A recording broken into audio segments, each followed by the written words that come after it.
আমাদের শ্রীনগরের সমস্ত কিছু ঘোরা কমপ্লিট হয়ে গেছে, তাই শ্রীনগর থেকে আমাদের লাস্ট ডেস্টিনেশন আমাদের ছিল কাটরা।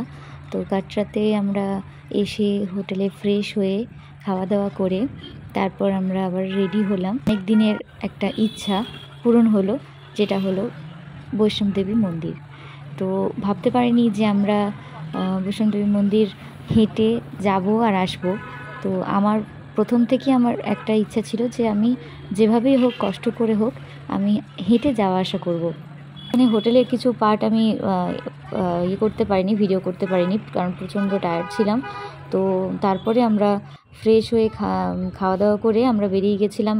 আমরা যে মন্দির যাব তার জন্য, যে ট্রেকিং করব তার জন্য একটা আমাদের আই কার্ড বানাতে হয়। তো আমরা হোটেল থেকে আমরা সবাই মিলে একটা অফিসে গেলাম, সেখানে এই আই কার্ডটা আমাদের বানিয়ে দিল। এটা আমাদের ট্রেকিং আই কার্ড। তো এটা যাবার সময় আমাদের ছিল, আসার সময় আমরা ওখানে বৈষ্ণবদেবী মন্দিরে যে অফিস ছিল, মেন অফিস, ওখানে আমরা ওটা জমা করে দিয়ে আসতে হয়েছিল। এই যে আমরা এখন বৈষ্ণবদেবী মন্দিরে যাব, রেজিস্ট্রেশন করে নিয়েছি, তারপর লাঠি কিনে নিয়েছি, তারপর এই যে মাথায় যে ফেটকি বাঁধে সেটাও নিয়ে নিয়েছি। এখন সবাই রেডি। এখন বাজছে রাত্রি 9:30। তো আমাদের জার্নি প্রচণ্ড, মানে আর কি আজকে হেক্টিক ডে ছিল, সকাল থেকে জার্নি হয়েছে। তারপরে আমরা জাস্ট ওই সন্ধ্যেবেলায় নেমেছি, হ্যাঁ, তারপর টান টান করে খাওয়া দাওয়া করে এখন বেরোচ্ছি। এখন তো ফুল এনার্জি আছে, মাঝখানে কি হবে জানি না। এই যে এখন সবার মুখ দেখো, সব একদম সুন্দর হয়ে আছে। আশা করছি ঠাকুরের কাছে যাচ্ছি, একটা আলাদা এনার্জি থাকবে। কোথায় যাচ্ছি এখন? জয় মাতা দি, জয় মাতা দি।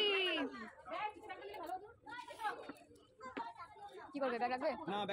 আমাদের হোটেল থেকে বৈষ্ণবদেবী মন্দির 8 ঘন্টা রাস্তা ছিল। তো আমরা অটো করে চলে গেলাম।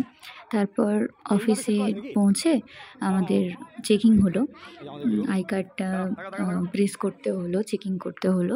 তো সবাই আমরা চেকিং করে যাত্রা শুরু করলাম পুরো 10:30টার সময় রাত্রেবেলায়। মানে আমাদের বৈষ্ণবদেবী মন্দির যাওয়ার যে রাস্তাটা মেন অফিস থেকে, সেই অফিস থেকে মেন মন্দির অবধি রাস্তার দূরত্ব হচ্ছে 20 কিলোমিটার আপ, 20 কিলোমিটার ডাউন, মানে মোট হলো 40 কিলোমিটার। মানে ভাবতে পারিনি এটাই হেঁটে আমি কভার করতে পারবো। তো অনেক ছোট ছোট বাচ্চারাও ছিল, তো তারা কীভাবে পেরেছে জানি না। সত্যি একটা মায়ের একটা আলাদা একটা সত্যি পাওয়ার আছে, এটা আমি বুঝতে পেরেছি। কারণ যখনই মানে মনে হচ্ছে আমি পারলাম না, আমি ফেলিওর হয়ে গেলাম, যখনই মায়ের স্মরণ করছি যে জয় মাতা দি যখন বলা হচ্ছে, তখন একটা আলাদা এনার্জি পাওয়া যাচ্ছে। খুব ভালো লেগেছে, এই যাত্রাটা আমার সব মনে থাকবে, খুব ভালো লেগেছে। তো তারপর পৌঁছে আমাদের যাত্রা শুরু। তারপর মাঝে মাঝে আমরা কয়েক কিলোমিটার যাওয়ার পর মাঝে মাঝে খুব সুন্দর রাস্তার আর কি, রাস্তাটা খুব ভালো, কিন্তু হ্যাঁ অবশ্যই সেটা তো কী বলবো, আপ রাস্তা। 10:20 আমরা তো মাঝে মাঝে আমরা কয়েক কিলোমিটার করে ব্রেক নিচ্ছিলাম। বসার জায়গা আছে, চারিদিকে বসার জায়গা আছে, তো চেয়ারে বসে, তারপর জল খাওয়ার ব্যবস্থা আছে, টয়লেটের ব্যবস্থা আছে। তারপর আমরা মাঝে মাঝে কফি খাচ্ছিলাম। যত উপরে উঠছিলাম তত ঠান্ডা লাগছিল রাত্রেবেলাতে, তো সেই ঠান্ডাটা কাটানোর জন্য আমরা মাঝে মাঝে কফি খাচ্ছিলাম, চকলেট খাচ্ছিলাম, এগুলো খেয়ে আমাদের এনার্জি নিচ্ছিলাম। আবার তারপর যাত্রা শুরু করছিলাম।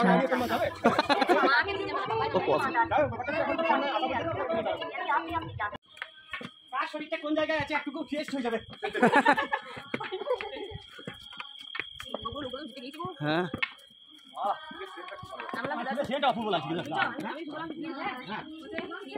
এই যে দেখো, আমরা অনেকটা উপরে উঠে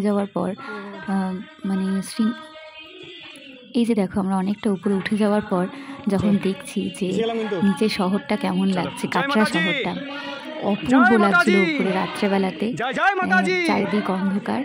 जोर से খুব ভালো बोलो লাগছিল শহরটা দেখতে। प्रेम से बोलो ढंग से তো बोलो তোমরা জানিও আমাদের এই বৈষ্ণবদেবী ব্লগ কেমন লেগেছে। আমার তো প্রচণ্ড ভালো লেগেছে। জয় মাতাজি। যাত্রাটা পুরো কাশ্মীরে जय माता जी মানে जय माता যত जी ঘুরেছি তার থেকে সেরা হচ্ছে বৈষ্ণবদেবী মন্দির। আমার প্রচণ্ড ভালো লেগেছে, আমি খুব খুশি ওখানে যেতে পেরে। জয় মাতা দি, জানিও কেমন লেগেছে। টাটা। रे